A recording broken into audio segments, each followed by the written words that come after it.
All right, welcome to The Explainer. Today we are diving deep into blue ocean strategy. This is a framework that's all about one powerful idea. Stop fighting the competition and instead make them irrelevant. It's about breaking free from that crowded marketplace and creating a space all your own. So, does this sound familiar? You're in a market that's just packed, right?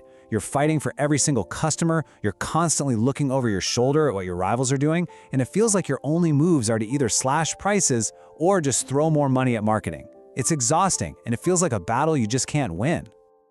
And this slide right here really gets to the heart of it. On the one hand, you've got the red ocean. Think of it as this bloody, shark-infested water where everyone is fighting over the exact same pool of customers. But the alternative? That's the blue ocean, this wide-open, untapped market that's just full of opportunity. The whole point isn't to outswim the sharks, it's to find a whole new ocean to play in. So, here's how we're going to break it all down. We've just touched on red versus blue oceans. Next up, we'll talk about how to actually map out your current market. Then we'll get into creating a new value curve, finding completely new customers, and finally, tying it all together to make your rivals irrelevant. Okay, so how do you actually find one of these blue oceans? Well, it starts by getting a really clear picture of the red ocean you're currently in. And to do that, we're going to use a really cool tool called the strategy canvas. The strategy canvas sounds complicated, but it's actually super simple and incredibly powerful. Just picture a graph. Along the bottom, you list all the things your industry competes on. And then on the side, you rank how much companies invest in each of those things. What you get is basically a snapshot, a single picture of your entire industry's game plan. Let's make this real with a classic example. The US wine industry back in the late 90s. At the time, everybody was competing on the same stuff. You had price, of course, but also this fancy, elite packaging, huge marketing budgets, how old the wine was, the prestige of the vineyard. You get the idea. Every single major player was pouring money into these same areas. And here's the kicker. When you actually plotted all the big premium wineries on that strategy canvas, their graphs, they looked almost identical. They were all desperately trying to be the best, but they were all following the exact same recipe. This, right here, is what a red ocean looks like on paper. All right, so we've seen the problem. It's a sea of sameness. Now for the really fun part, the solution. This is where we learn how to draw a completely new curve on that canvas using something called the 4 actions framework. So the folks who created Yellowtail Wine, they didn't ask, how can we make a better fancy wine? No way. They looked at what people were actually drinking, beer, cocktails, and they asked a totally different question. Their goal was to make a wine that was fun, simple, and easy for literally anyone to enjoy, not just the experts. And this is exactly how they did it. They didn't just tweak things, they rebuilt the whole model. They completely eliminated all that intimidating wine jargon. They reduced the things the industry obsessed over, like the complexity of the taste or the vineyard's prestige. Then, they raised the price just above those super cheap wines to signal quality. And, this is the most important part, they created totally new things to compete on, like ease of selection and a sense of fun and adventure. And this is the absolute magic of the whole strategy. It's something called value innovation. Most people think you have to choose. Either you offer more value for a higher cost, or you offer less value for a lower cost. Value innovation says you can do both. By cutting out all the expensive stuff the industry took for granted, Yellowtail lowered its costs while creating something totally different and new. So, when you're looking at a strategy canvas, you can tell you've got a winner if you see these 3 things. First, it has focus. It's not trying to be everything to everyone. Second, it has divergence. Its curve on the graph looks completely different from everyone else's. And third, it has a compelling tagline that just nails what it is.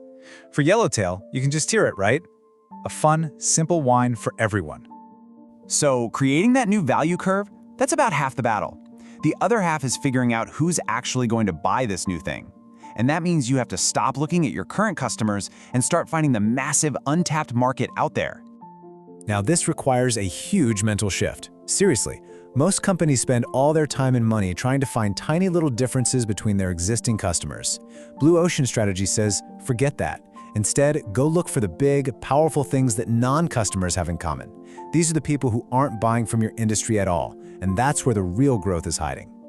So the framework breaks these non-customers into 3 groups. The first tier are the soon-to-bes. They're kind of on the edge of your market, using it, but they're ready to jump ship. The second tier are the refusers. These are people who've looked at what your industry offers and have actively said, nope, not for me. And the third tier, the unexplored, are people who have never even thought about your market as an option. Callaway Golf is a fantastic example of this. They didn't just try to sell a better club to existing golfers. They looked at that huge group of refusing non-customers. All the people who thought, I'd like to play, but golf is just too hard and frustrating. So they created the Big Bertha Club with a huge head that made it way easier to hit the ball. This brought tons of new people into the sport. And you know what? Existing golfers loved it too. Okay, let's pull all these pieces together. We have the tools, we have the mindset. Now let's talk about the end game. The ultimate goal here is to make your competition completely and utterly irrelevant. This slide really gets to the philosophy behind everything. The old red ocean way of thinking is structuralist. It assumes the rules of the game are fixed and you just have to play better than everyone else. But the blue ocean view is reconstructionist. It says the industry boundaries aren't set in stone. Your actions can literally reshape the entire structure and create markets that didn't exist before. You're not just playing the game, you're changing the rules. And just to be clear, this isn't about daydreaming. There's a really rigorous process to make sure your big idea is actually viable. You have to ask, is there a really compelling reason for people to buy this? Can the masses actually afford it? Can you make a profit at that price? And finally, have you thought through all the hurdles, from your own employees, from your partners, to getting people to actually adopt it?